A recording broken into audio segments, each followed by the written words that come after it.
Bismillahirrahmanirrahim. Alhamdulillahirabbil alamin wa afdhalus salati wa azka tahiyyati wa taslim ala sayyidina wa maulana Muhammadin wa ala alihi wa sahbihi ajmain. Amma ba'd. Qala al-muallif rahimahullahu ta'ala wa adama nafa'a bi ulumihi fid dharain amin. Faslun furudul wudu'i sittatun. Al-awwalu an-niyyatu, al-thani ghuslul wajhi, الثالث غسل اليدين مع المرفقين، الرابع مسح شيء من الرأس، الخامس غسل الرجلين مع الكعبين، السادس الترتيب. Alhamdulillah, puji syukur kehadrat Allah Subhanahu wa taala. Pada kesempatan kita kali ini kita melanjutkan kembali kajian kita, pembacaan kitab Safinatun Najah berikut syarahnya Kashifatus Saja. Alhamdulillah, pada kesempatan kita kali ini kita melanjutkan kepada pasal yang menerangkan tentang wudu. Bismillahirrahmanirrahim. Furudul wudu'i sittatun. Qala al-muallif qala asy-syarih furudul wudu'i sittatun, al-furudu jam'u fardin. Jadi pertama di sini ada dua kalimat, pertama furud, kedua wudu. Kemudian digabung furudul wudu'i, murakkab idhafi atau menggabungkan dua kalimat menjadi satu kalimat, ya. Diidhafatkan yang pertama kepada kalimat yang kedua. Al-furud secara kalimat kita lihat al-furudu jam'u fardin. Furud itu adalah jamak, bentuk jamak, sedangkan mufradnya atau satunya adalah fardun. Fardun, fardani, fardaini, furudun. Apa artinya farad? Wal fardu lughatan an-nasibu wal lazimu. Jadi farad ini di dalam bahasa Arab ini bisa artinya an-nasib, bagian. Jadi contohnya di dalam ilmu mawaris atau fiqhul mawaris, fikih pembagian tentang warisan, ada al-furud al-muqaddara fi kitabillah, bagian-bagian, jatah-jatah itu. Hak-hak itu jadi farad itu bisa artinya an-nasib, bagian atau jatah, hak. Wal lazimu atau kemestian, sesuatu yang mesti. Jadi farad. Jadi faradallahu atau farada rasulullahi ummatahu, misalnya Rasulullah sallallahu alaihi wasallam memfardukan kepada umatnya, faradallahu ala al-muslimin, Allah memfardukan kepada orang muslim, artinya menekankan, melazimkan. Itu lazim sudah jadi bahasa kita. Jadi menekankan sesuatu yang ditekankan itu dikatakan farad. Contohnya salat itu yang 5 waktu hukumnya termasuk salat fardu. Artinya salat yang ditekankan dan tidak boleh ditinggalkan oleh kita untuk melaksanakannya. Wasyar'an secara syariat, ini kita masuk sebenarnya ini di dalam pembahasan usul fikih. Namun kita bahas sedikit di sini dalam fikih. Wasyar'an alladhi yusabu ala fi'lihi wa yu'aqabu ala tarkihi. Nah, sekarang kita pahamin dulu bahwa hukum syariat adalah hukum yang berkaitan dengan perbuatan orang mukallaf. Hukum yang berkaitan dengan perbuatan orang mukallaf. Jadi Allah Subhanahu wa taala menetapkan hukum-hukum bagi makhluknya. Hukum tersebut Allah Subhanahu wa taala tetapkan lewat Al-Qur'an dan Rasulullah sallallahu alaihi wasallam menetapkannya lewat hadis. Kemudian para ulama menetapkan atau mengistimbat hukum-hukum tersebut dari Al-Qur'an dan Al-Hadis dengan metode masing-masing mazhab. Kemudian disimpulkanlah nanti ada hukum-hukum syariat. Jadi Allah Subhanahu wa taala menetapkan hukum, kemudian hukum tersebut ketika dilakukan jadinya apa kepada orang mukallaf tersebut. Intinya objek atau target daripada hukum syariat adalah perbuatan-perbuatan orang mukallaf. Nah, suatu kefarduan jika kita kaitkan kepada perbuatan atau diperbuat atau tidaknya oleh seorang mukallaf, maka kita definisikan alladzi yusabu ala fi'lihi, yang mana kefarduan ini akan diberikan pahala kepada pelakunya atau kepada istilahnya perbuatannya. Jadi jika kita perbuat, jika kita lakukan, maka kita akan mendapatkan pahala. Itu siapa yang menetapkan? Allah Subhanahu wa taala. Hukum syariat itu Allah yang menetapkan karena berkaitan dengan perbuatan kita sebagai orang mukallaf. Allah memfardukan salat fardu, kita lakukan salat fardu tersebut, maka kita ditetapkan oleh Allah Subhanahu wa taala pahala untuk kita. Wa yu'aqabu ala tarkihi, dan hati-hati jika seseorang yang sudah memenuhi kriteria suatu kefarduan dan dia mestinya melaksanakan kefarduan tersebut tapi tidak melaksanakan, artinya dia meninggalkan, maka yu'aqab, dia akan disiksa oleh Allah Subhanahu wa taala. Dia dapat laum, celaan, keburukan dari versi syariat. Jadi dalam syariat orang tersebut termasuk orang yang melanggar hukum Allah Subhanahu wa taala. Itu yu'aqab ala tarkihi, disiksa atas meninggalkannya kefarduan tersebut. Wa huwa, maksudnya kefarduan itu ahadul ahkami syar'iyyati sab'ati, salah satu daripada hukum-hukum syariat yang 7. Jadi hukum syariat itu secara garis besar itu ada 7. Jadi apapun perbuatan yang dilakukan oleh orang mukallaf, sesuatu yang dia lakukan, sesuatu yang dia tinggalkan, itu semuanya tidak akan keluar daripada hukum syariat yang 7. Tsaniha, tadi yang pertama adalah kefarduan ketika dilakukan oleh seseorang yang memenuhi kriteria atau syarat-syarat kefarduan tersebut, maka ketika dia lakukan dia mendapatkan pahala, ketika dia meninggalkan dia dapat dosa atau dia dapat siksa. Tsaniha, yang kedua adalah al-mandub. Hukum syariat yang kedua adalah mandub. Apa mandub itu?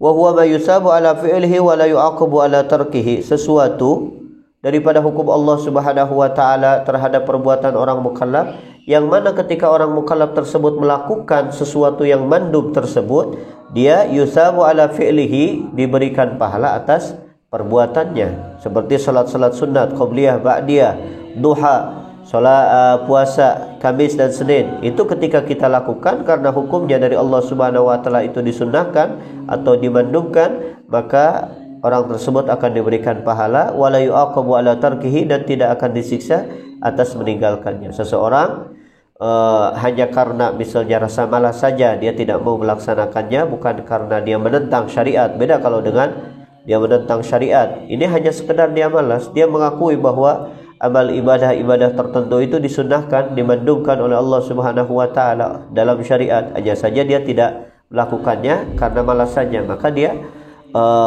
la yu'aqabu ala tarkihi, dia tidak akan disiksa karena meninggalkannya.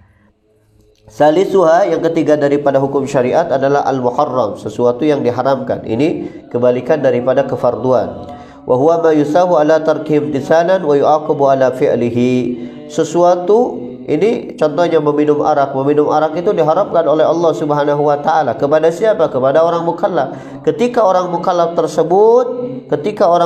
tersebut dia meninggalkan, tidak melakukan perbuatan yang diharamkan Allah Subhanahu wa taala tersebut, maka dia yusabu ala tarkihi, dia akan diberikan pahalanya, cuma dengan catatan imtisalan, karena dia meninggalkannya itu bukan karena alasan-alasan lain, karena memang dia meyakini bahwa hal tersebut dilarang di dalam syariat, diharamkan oleh Allah Subhanahu wa taala. Contoh, kalau seseorang misalnya meminum minuman yang memabukkan, minum arak, itu diharamkan dalam syariat, itu sudah jelas.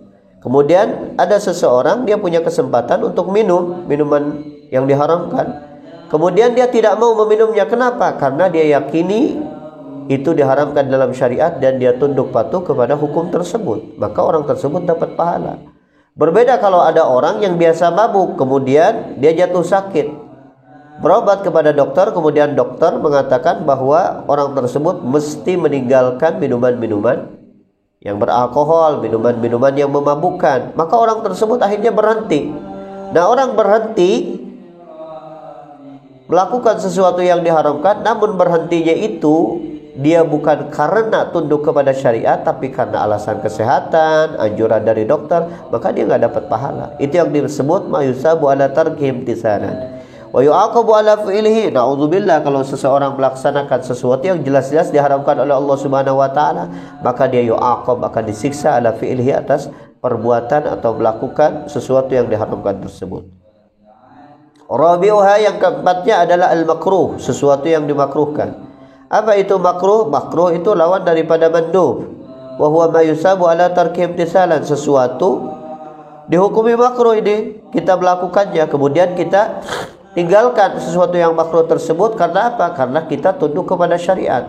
Karena ini walaupun tidak sampai diharamkan, cuman makruh ini sesuatu yang tidak baik, walaupun tidak sampai kepada definisi sesuatu yang diharamkan, tapi tetap ini ada sisi laum, tercela kalau kita melakukannya, walaupun tidak dosa ketika kita melanggarnya. Dia tinggalkan itu karena tunduk kepada syariat, karena dia menganggap hal tersebut mesti dia tinggalkan secara syariat, maka dia mendapatkan pahala. Itu yang dimaksud imtithalan. Contohnya nyambut uban. Contohnya lagi, masih banyak makan makanan yang bau. Kemudian dia ingin hadir ke tempat-tempat yang berkumpul orang. Itu makan-makan yang bau ataupun mencabut uban itu dimakruhkan. Dia tinggalkan itu ketika bisa melakukannya. Tujuannya kenapa? Karena itu dimakruhkan. Atau kita menghindari makruhat di dalam ibadah, hal-hal yang dimakruhkan di dalam sholat, hal-hal yang dimakruhkan di dalam puasa. Tujuannya apa? Tujuannya dia tidak melakukan karena tunduk kepada hukum syariat, karena dia tahu itu dimakruhkan di dalam syariat, maka dia mendapatkan pahala. Wala yu'aqabu ala fi'lihi, dan tidak akan disiksa karena melakukannya. Kalau seandainya tahu dia melakukan, dia tidak mendapatkan dosa. Walaupun orang kalau sering melakukan sesuatu yang makruh, misalnya dalam makruh yang sama kemudian terus-menerus, itu menunjukkan salah satunya ketidakpedulian seseorang terhadap agama. Jadi walaupun itu tidak dosa ketika kita melakukannya, tapi sebisa mungkin jangan sampai kita keseringan melakukannya. Taib khamisuha, yang kelimanya adalah al-mubah, sesuatu yang dimubahkan. Mubah apa? Wa huwa ma la yusabu ala tarkihi wala fi'luhu wala fi'lihi. Sesuatu yang tidak diberikan pahala atas meninggalkannya, dan tidak akan diberikan pahala atas melakukannya. Wala yu'aqabu ala ahadihima, dan tidak akan disiksa juga. Jadi gak dapat pahala dan gak dapat dosa. Jadi ini netral, sesuatu yang mubah ini. Tapi tetap mubah ini walaupun istilahnya apa? Tidak ada efek istilahnya dosa ataupun pahala ketika melakukan atau meninggalkannya. Tapi ini termasuk hukum syariat. Jadi kita mesti pahami, apapun yang dilakukan kita di alam semesta ini, melakukan atau tidak melakukan, itu pasti ada hukum daripada salah satunya. Kalaupun ada kata-kata yang menunjukkan anjuran, kemestian dari syariat selain daripada hukum yang 5 tersebut, itu pasti kembali kepada salah satu hukum tersebut. Dan ditambah lagi ada 2 lagi. Apa itu? Jadi yang mubah tadi contohnya makan, minum, kita tidur, makan, minum, tidur, menikah, kemudian kita olahraga, memakai pakaian, membuka pakaian, mandi secara mandi biasa, itu secara asal dia hukumnya mubah. Nah, ini hukum yang mubah ini asalnya memang nggak dapat pahala atau nggak dapat dosa ketika melakukan atau meninggalkannya. Hanya saja ketika seseorang jadikan sesuatu yang mubah ini untuk sesuatu yang haram, dijadikan wasilah perantara untuk perbuatan haram, maka dia bisa menjadi haram. Kemudian ketika seseorang melaksanakan yang mubah ini sebagai perantara untuk melaksanakan atau membantu suatu kewajiban, maka dia bisa menjadi wajib. Kalau seandainya dia untuk kuat melaksanakan sesuatu yang sunnah, dia jadi sunnah. Contohnya kalau seandainya seorang ingin melakukan dosa membunuh, dia mau membunuh tapi dia punya badan lemes, dia makan dulu, tujuannya apa? Biar kuat nanti ngebunuh. Maka makan itu asalnya dia mubah, dia itu menjadi dosa sebagaimana membunuhnya. Sebagaimana kalau seandainya dia mau sholat fardu, kemudian dia tidak kuat untuk bangun, untuk membaca bacaan yang diwajibkan di dalam salat, kecuali dengan makan, dan makannya memang ada, maka makannya itu menjadi wajib. Wah, karena itu sesuatu yang mubah itu bisa kembali kepada atau bisa menjadi hukum-hukum yang sisanya yang 4 tadi, dengan dasar dia dijadikan wasilah atau perantara. Sadisuha, yang keenamnya ada as-sahih. Sahih atau kita bilang sah. Apa sih definisinya sah itu atau sahih itu dalam bahasa Arab atau bahasanya itu sah? Kalau kita bilang salatnya sah, zakatnya sah, puasanya sah, jual belinya sah, pernikahannya itu sah. Apa yang dimaksud dengan sah? Sah itu salah satu daripada hukum syariat. Apa sah itu? Wa huwa fil ibadati, dia di dalam ibadah. Sahih itu di dalam ibadah. Ma waqa'a kafian, sesuatu yang terjadi atau menimpanya itu kafian cukup fi suqutil qada'i, di dalam menggugurkan qada. Ketika kita melaksanakan salat fardu misalnya, kemudian secara syarat dan rukun kita sudah dikategorikan memenuhi syarat dan rukun tersebut, kita sekarang hukumi setelah assalamualaikum, bagaimana hukumnya salat kita? Salat kita sah. Apa artinya salat kita sah? Artinya kita tidak perlu mengulang kembali, tidak perlu mengqadha lagi. Kenapa? Karena yang tadi itu cukup untuk menggugurkan kewajiban yang ada di dalam pundak kita. Kita ini mukallaf, ditaklif, ditekan suatu hukum dari Allah Subhanahu wa taala, itu kewajiban melaksanakan salat ada di dalam pundak kita dan sudah masuk waktu salat. Ketika kita sudah melaksanakannya, maka tuntutan tersebut, beban taklif tersebut sekarang sudah tidak ada, dan ketika kita sudah melaksanakannya tidak perlu mengulang kembali. Itu yang disebut dengan sahih atau bahasa kitanya sah. Itu dalam ibadah. Adapun dalam muamalah bagaimana? Wa fi uqudil muamalati, dan di dalam akad-akad muamalah itu, misalnya di dalam jual beli, pinjam meminjam, sewa menyewa dan yang lainnya itu, ma sabata ala mujibi syar'i, sesuatu yang tetap ala mujibi syar'i, atas mujib, yang mewajibkan secara syara. Maksudnya efek secara syara. Jadi kalau seandainya kita di dalam jual beli, mujibi syar'i di dalam jual beli tersebut apa? Sekarang kita secara fungsional, misalnya secara fungsi jual beli itu apa sih? Jadi jual beli itu si penjual ini agar bisa mendapatkan uang yang tadinya milik pembeli menjadi milik dia. Si pembeli ingin mendapatkan barang yang asalnya milik penjual jadi milik dia. Karena kita meyakini semua bahwa kita ini tidak boleh memakan atau mengambil hak seseorang kecuali dengan dasar-dasar syariat. Kita tidak boleh ngambil, si penjual tidak boleh begitu saja mengambil uang yang haknya si pembeli tidak boleh begitu saja ngambil atau makan atau memakai yang miliknya si penjual. Bagaimana caranya supaya kita ini menjadi makhluk sosial, saling membantu, kemudian saling memiliki satu sama lain apa yang dimiliki yang lain? Itu caranya dengan cara misalnya jual beli. Nah, jual beli ini secara mujib syar'i ketika dia sudah dikategorikan sah, maka sekarang kepemilikannya itu berpindah. Si pembeli jadi halal untuk memakan apa yang tadinya dimiliki oleh si penjual. Si penjual begitu juga boleh mentasarufkan, boleh memakai uang yang tadinya dimiliki oleh. Begitu tuh.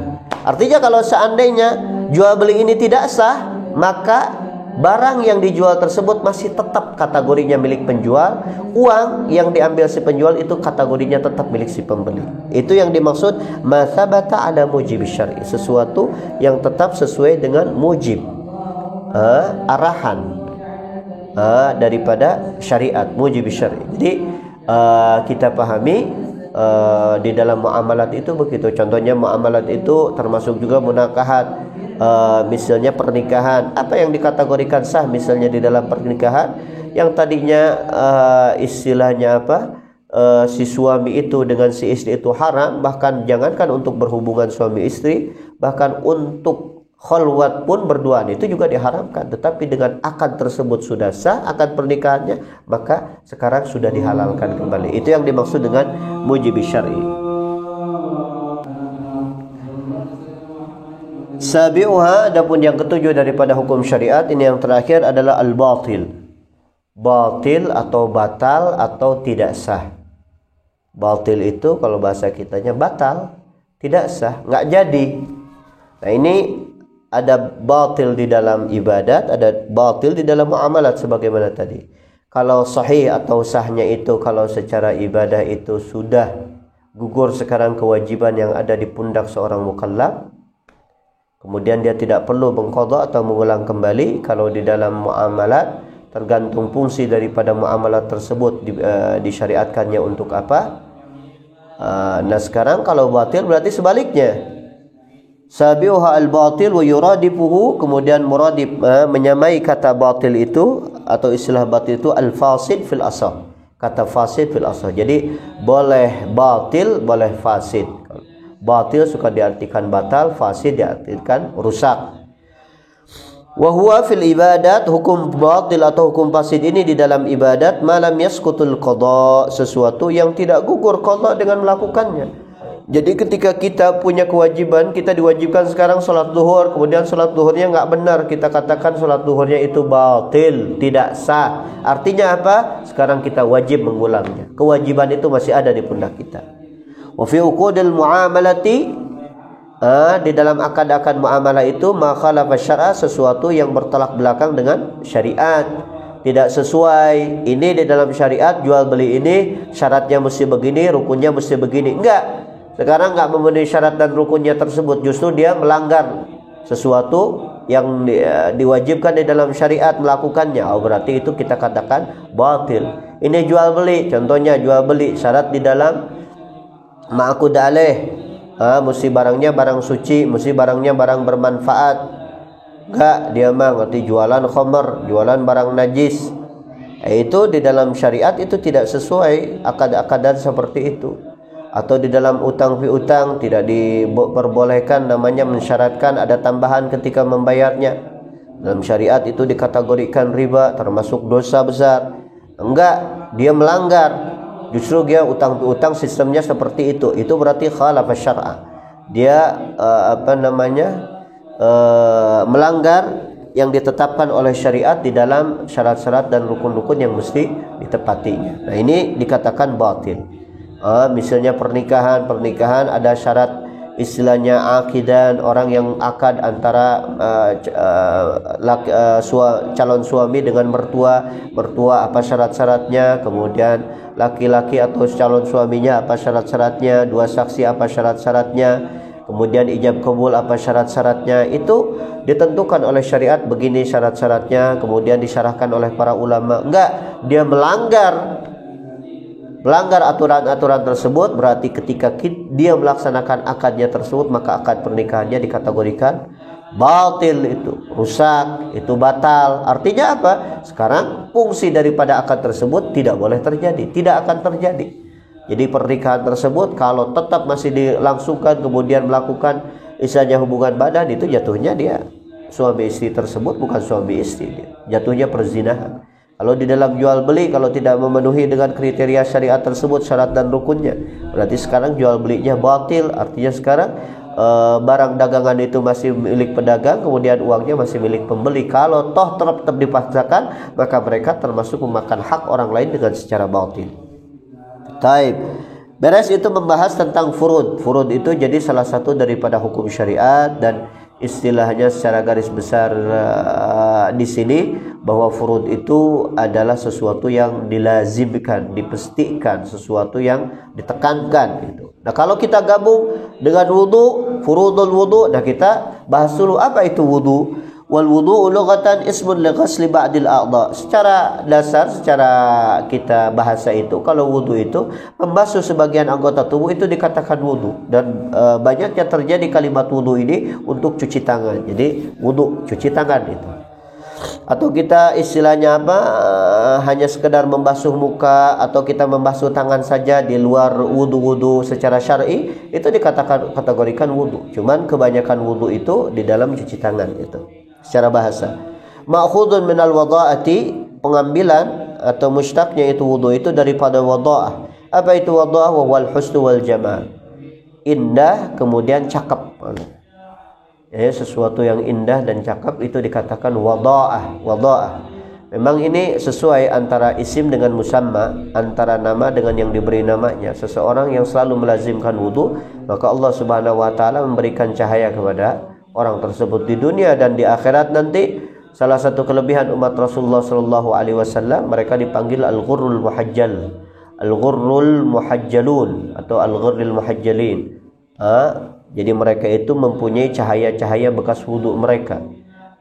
Nanti pembahasan ghurrah di dalam wajah, kemudian tahjil di dalam basuhan tangan dan kaki. Itu salah satu khususiat umat Rasulullah, mereka akan dipanggil pada hari kiamat al-ghurrul muhajjalun. Mereka mempunyai cahaya-cahaya yang beda, sangat memancar daripada bekas wudu-wudu mereka di dunia, karena melazimkan wudu sehingga mereka mempunyai cahaya di hari kiamat. Taib. Wa syar'an, adapun secara syariat, wudu ini ismun li ghasli a'dha'in makhsusatin min niyatin makhsusatin. Suatu nama atau istilah untuk membasuh sebagian anggota tubuh. Artinya anggota wudu ada 4, wajah, tangan, kepala, dan kaki. Itu anggota yang wajib. Nanti anggota sunnah lain lagi itu.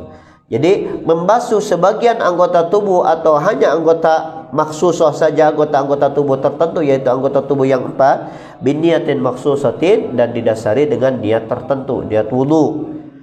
Taib. Secara garis besar yang dimaksud dengan furudul wudu wal makna kalamul musannif, kesimpulannya annal furuda, bahwa fardu ay al arkana, rukun-rukun, allati la tatahaqqaqu, yang tidak akan pasti, tidak akan terjadi, tidak akan terwujud, mahiyatul wudu'i, hakikat daripada wudu, zatnya wudu, illa biha, kecuali dengan rukun-rukun tersebut. Jadi fardu itu, rukun-rukun itu adalah praktek itu tersendiri. Jadi kalau kita katakan rukun solat, ya praktek solat itu tersendiri yang intinya.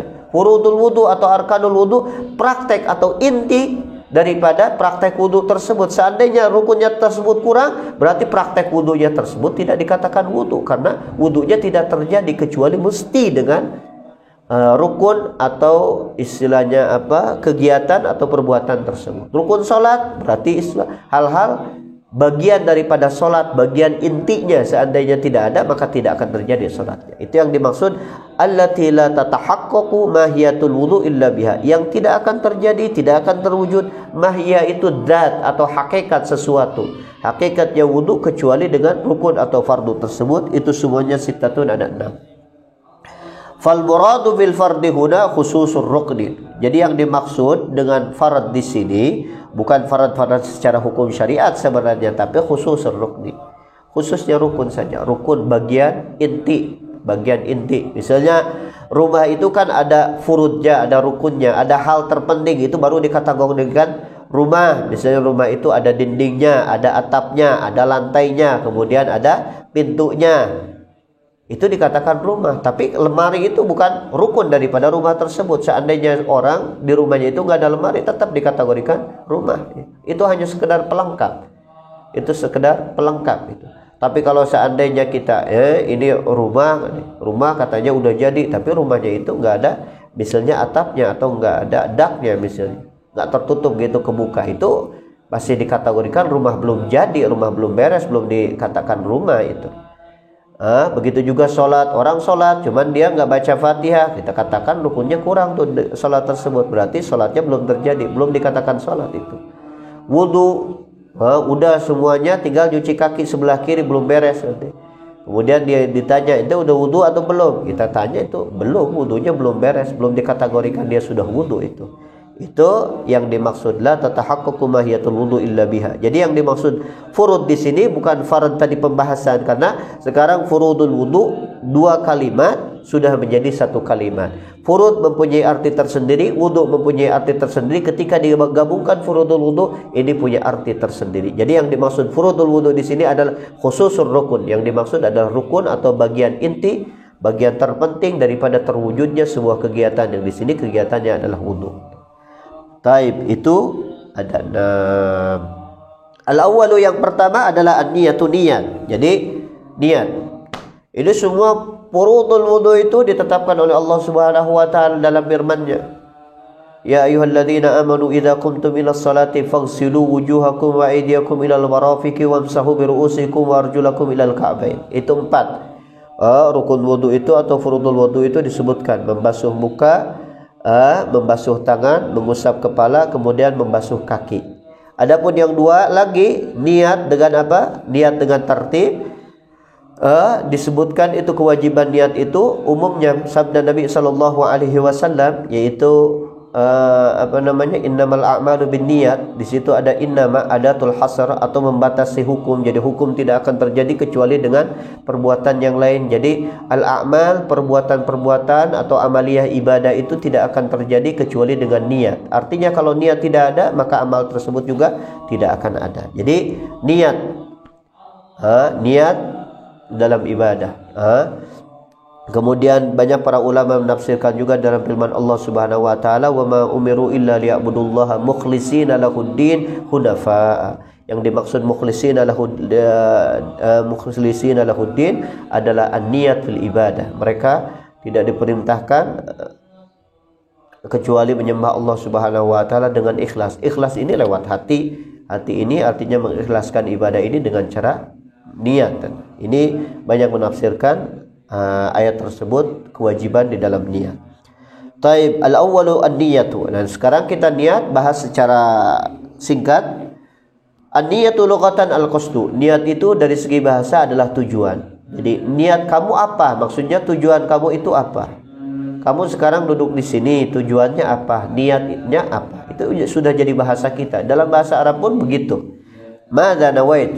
Apa yang kau niatkan? Maksudnya apa yang kau maksudkan? Apa tujuanmu itu? Wa syar'an, adapun secara syara, kita secara ilmu fikih di sini qasdu syai' muqtarinan atau muqtaranan bi fi'lihi. Jadi bermaksud melakukan sesuatu sambil membarengkan maksud tersebut dengan mulai melakukannya, dengan melakukannya. Jadi kalau kita sholat, kita buka sholat tersebut dengan niat, artinya kita ingin melaksanakan sholat sambil mulai melaksanakan sholat.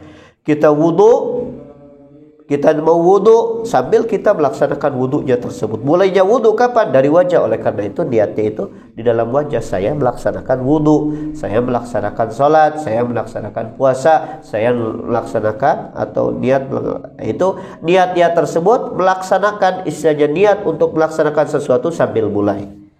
Itulah yang dimaksud hadhi haqiqatuha, haqiqatun niat ataupun definisi niat. Jadi niat itu definisinya yang ini. Yang dimaksud dengan niat secara syar'i itu niat melakukan sambil mulai melakukan. Bukan niat melakukan kemudian melakukannya nanti. Itu lain lagi. Itu disebutnya azam.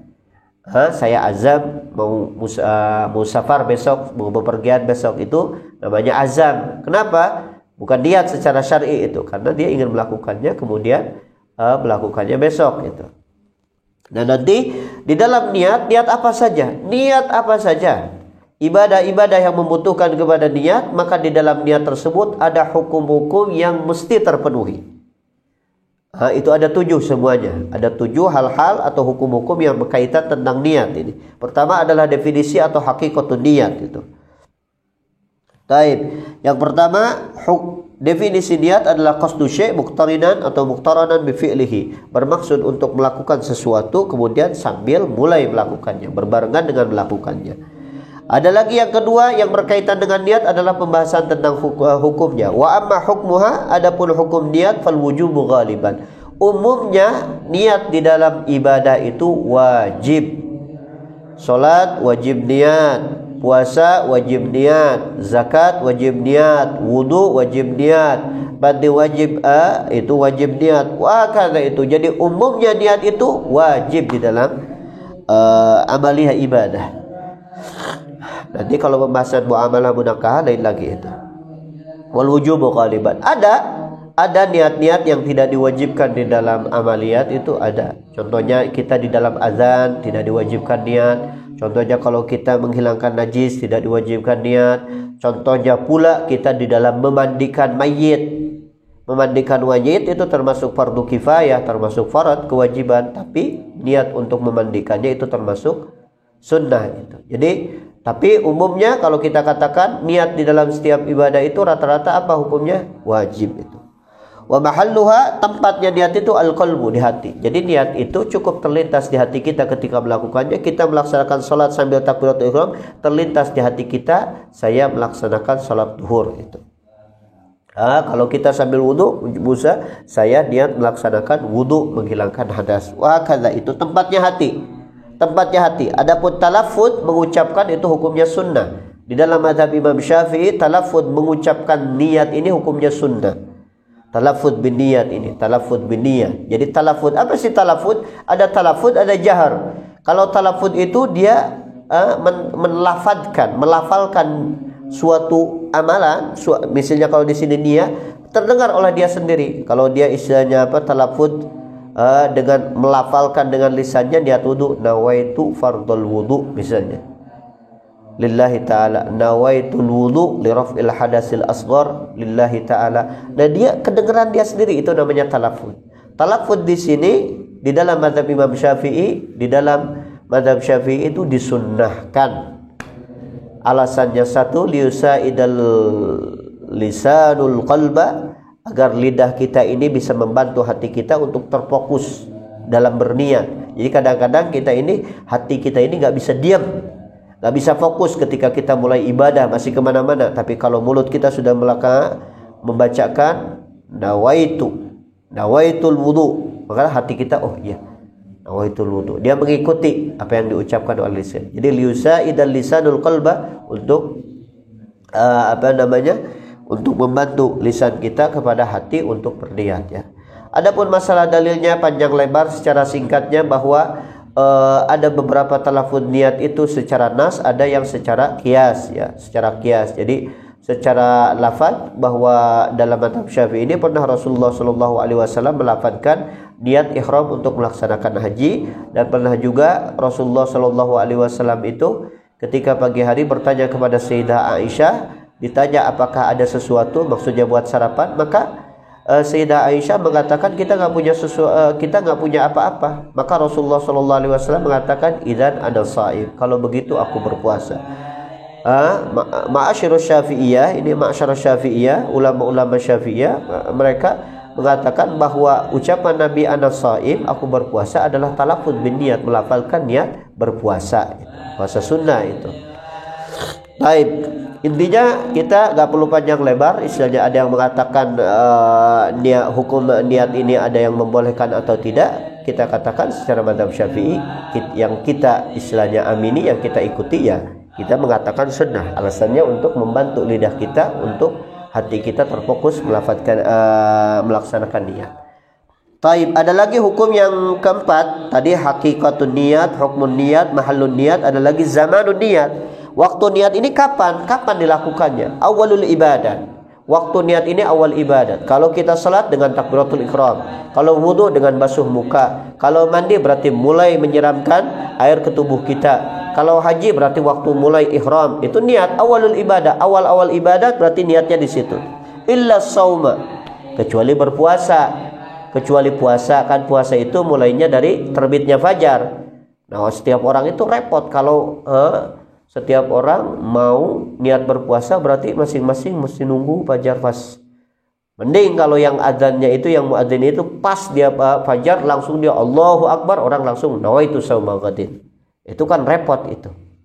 Makanya diperbolehkan niat berpuasa dari mulai tenggelamnya matahari, dari mulai maghrib buat puasa besok udah mulai niat tuh di situ. Nah, itu atau dari malam hari, atau kita yang penting sebelum subuh kita niat di situ puasa. Tapi apakah itu niatnya tersebut awal ibadah? Tidak itu. Hanya saja waqala ba'duhum, sebagian ulama mengatakan as-sahih, pendapat yang benar, annahu fihi, bahwa hal tersebut di dalam puasa maksudnya itu bukan niat katanya, tapi azmun qama maqaman niat. Itu azam sebenarnya. Jadi niat untuk melakukan sesuatu, tapi nanti melakukan sesuatunya tidak bareng dengan apa yang dia niatkan, hanya saja menduduki kedudukan niat. Jadi azam menduduki kedudukan niat secara syar'i. Kenapa di situ diperbolehkan azam? Karena sulitnya seseorang untuk memantau awal ibadah di dalam berpuasa. Taib. Wa kaifiyatuha, tata caranya niat ini bagaimana? Niat wudu, niat sholat ini, niat ini banyak. Amal ibadahnya juga banyak yang diwajibkan niat. Bagaimana caranya? Takhtalifu bi ikhtilafil manwi. Ini berbeda-beda dengan perbedaan yang diniatkan. Kalau niat puasa, nawaitu shaum, nawaitu shauma ghadin. Kalau sholat, usalli. Kalau wudu, nawaitul wudu, nawaitu raf'al hadas. Kalau haji, nawaitul hajja. Kalau umrah, nawaitul umrata. Itu takhtalifu bi ikhtilafil manwi. Berbeda-beda dengan perbedaan yang diniatkannya. Wa syurutuha, ada lagi hukum yang berkaitan dengan niat. Tadi hakikatun niat, hukmun niat, mahallun niat, zamanun niat, sekarang kaifatun niat, dan yang keenam berarti hukum yang berkaitan dengan niat ini ada syurutuha, pembahasan tentang syarat-syarat niat. Syarat-syarat niat ini pertama apa? Ya, ada berapa? Sittatun, ada 6. Ini yang mesti kita pahami benar-benar. Yang pertama adalah Islamun nawi, Islamnya orang yang niat. Islamnya orang yang niat. Apa maksudnya? Jadi setiap amal-amal ibadah yang diwajibkan kepada niat, maka pelakunya itu mesti seorang yang muslim. Contohnya sholat, contohnya puasa, contohnya haji, contohnya wudu. Ketika ada orang kafir, kemudian ada yang mengatakan dia mah walaupun orang kafir baik tiap tahun ngeluarin zakat. Kita katakan dia nggak ngeluarin zakat.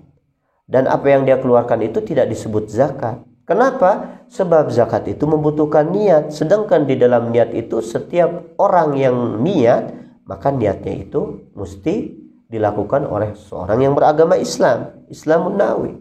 Maka apa yang dia keluarkan itu tidak sah dan tidak dikategorikan zakat. Atau kadang banyak orang-orang kita ini yang salah paham. Orang kafir, orang non-muslim, dia ikut-ikutan berpuasa, kemudian mereka bilang dia berpuasa. Kita katakan tidak. Orang dia tidak niat kok, tidak niat melaksanakan puasa, bagaimana dikatakan dia berpuasa? Kalau dia niat, kita katakan niatnya itu salah satu syarat dalam niat itu mesti Islamnya orang yang niat. Berbeda misalnya ada perbuatan-perbuatan yang tidak disyaratkan niat. Contohnya jual beli tidak disyaratkan niat. Kita ketika jual beli, penjual dan pembeli misalnya tidak disyaratkan niat. Oleh karena itu tidak disyaratkan kita jual beli ini mesti antara muslim dengan muslim, bahkan boleh dengan orang kafir pun. Yang terpenting ada talafuz, ucapan yang jelas bahwa dia menjual atau membeli, maka itu sudah sah. Oleh karena itu dalam jual beli kenapa dikatakan sah-sah saja antara muslim dengan non muslim? Karena tidak disyaratkan di situ niat. Salah satunya.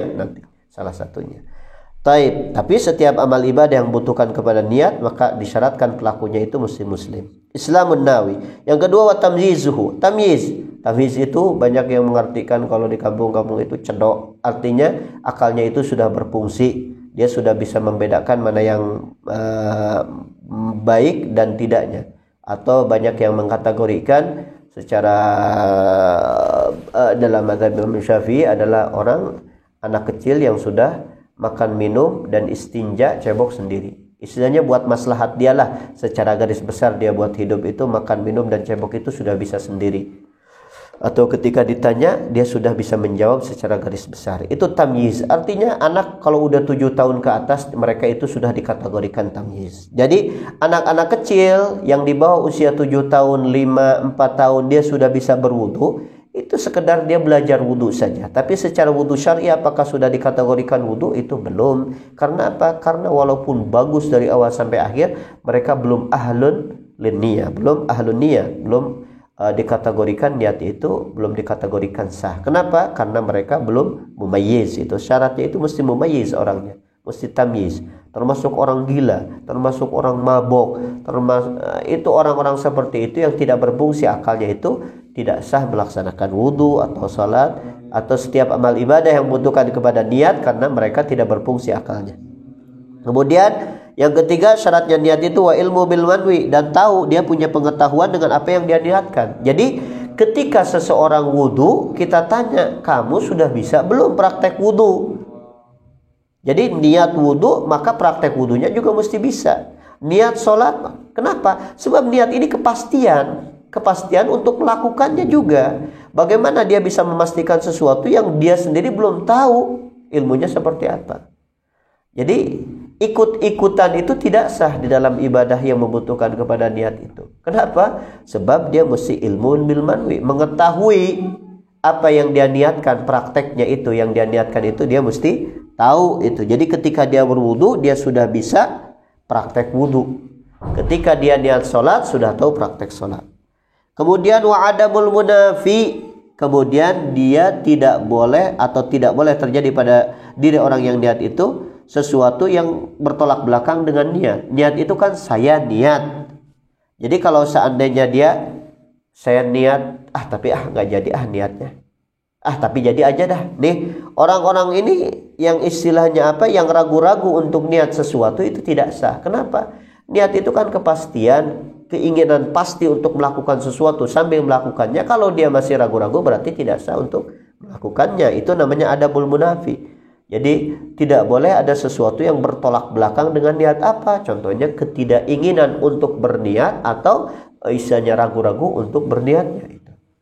Kemudian wa adamu ta'liqi qat'iha bi syai'in. Tidak boleh di dalam niat ini tidak boleh ada sesuatu atau memutuskan niat dengan sesuatu yang lain. Saya niat wudu jika datang orang tua saya, masa saya batalkan niat wudu ini? Udah nggak sah niat seperti itu. Jadi contohnya dia sholat sambil nunggu tamu, mau laksanain sholat takut tamu keburu datang, kita nggak nyambut dia. Kalau kita nunggu belum tentu datang juga, ini sholat sudah mau akhir waktu nih, gimana? Udah dah, ketika niat usolli fardhu dhuhri sambil diniatkan kalau datang tamu aneh batalin nih sholat, aneh batalin nih niat sholat, itu nggak sah niat seperti itu dari awal juga. Sebab itu dia membatalkan niat dengan suatu kejadian. Wa ada mutaraddudi fi qat'iha, dan tidak boleh juga kebingungan dia dalam memutuskannya. Dia sudah niat, cuman dia ragu-ragu, ngerti? Ada niat salat fardu tapi kalau seandainya ada orang istilahnya apa, tadi tamu tersebut datang, Anda mau batalin apa enggak ya, bingung juga sih. Itu kalau setelah dia niat itu terjadi keraguan-raguan misalnya untuk ini batalin enggak, niat tadi jadi apa enggak, itu tidak boleh terjadi ketika dia niat atau setelah niatnya ragu-ragu untuk membatalkan atau tidaknya niat tersebut. Ini secara garis besar syaratnya mesti orang muslim, mesti orang yang sudah berfungsi akalnya, kemudian istilahnya tahu praktek apa yang dia niatkan, kemudian tidak boleh terjadi sesuatu yang bertolak belakang dengan niat, kemudian tidak boleh menggantungkan, membatalkan niat dengan sesuatu, dan tidak boleh ada keraguan untuk membatalkan pula niat tersebut. Kemudian wa maqsuduha, hal yang lain atau yang terakhir daripada hal-hal yang berkaitan dengan niat atau hukum yang berkaitan dengan niat adalah tujuan niat. Apa sih tujuan niat ini? Tujuan niat ini, maksudun niat ini tamyizul adati anil ibadat, untuk membedakan mana kebiasaan daripada ibadah. Mana kebiasaan daripada ibadah. Seperti duduk. Kita duduk suatu tempat, duduk. Mau duduk di rumah, duduk di masjid, secara praktek sama. Tapi ketika di masjid kita bisa jadi duduknya ini i'tikaf. Apa yang membedakan ketika kita duduk di masjid ini dengan duduk kebiasaan kita? Itu dengan niat. Jadi kalau duduk di masjid juga kita nggak niat, nggak jadi. Lagi di mana? Lagi i'tikaf. Niat nggak i'tikaf di masjidnya tersebut? Tidak, itu sama dengan duduk-duduk biasa. Kal julus li i'tikaf taratan wal istirahati ukhra. Contohnya duduk untuk i'tikaf taratan satu waktu, wal istirahah dan duduk untuk istirahat ukhra di waktu yang lain. Itu yang membedakan adalah niat gitu. Mandi biasa kita dengan mandi wajib dengan mandi sunnah, apa yang membedakan adalah niat. Mandi wajib kita istilahnya nyiramin air ke tubuh, mandi biasa kita buat segar nyiramin air juga ke tubuh. Apa yang membedakan? Itu dengan niat. Au tamyizu maratibil ibadah, atau untuk membedakan maratib, tahapan-tahapan atau derajat-derajat di dalam martabat-martabat di dalam ibadah. Contohnya kal fardhi anin nafli, seperti membedakan antara yang fardu dengan yang sunnah. Dia sekarang mandi wajib dan mandi sunnah, dua-duanya ibadah, prakteknya juga sama. Apa yang membedakan juga niat.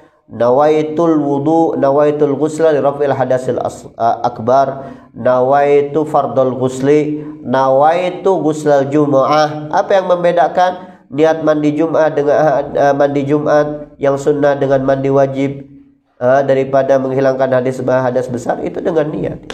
Jadi untuk membedakan kebiasaan dengan ibadah, mana kebiasaan, mana ibadat, dua-duanya prakteknya sama, untuk membedakannya adalah dengan niat. Atau membedakan dua ibadah, yang satu fardu yang satu sunnah, yang bisa membedakan adalah dengan niat itu tersendiri. Wal makna daripada kalamul musannif al-awwalu an-niyat adalah annal awwala min furudil wudu'i, bahwa yang pertama daripada fardu-fardu wudu adalah an-niyatu, niat. Dengan cara apa niatnya? Bi an yanwiya, dengan cara niat al-mutawaddi'u, orang yang wudu, raf'al hadasil asghar, mengangkat hadas kecil. Jadi ketika dia wudu, nawaitu raf'al hadasil asghar, niat wudunya seperti itu tuh, orang punya hadas. Awit taharata lis-shalah, boleh nawaitu taharah lis-shalah, saya niat bersuci untuk melaksanakan salat.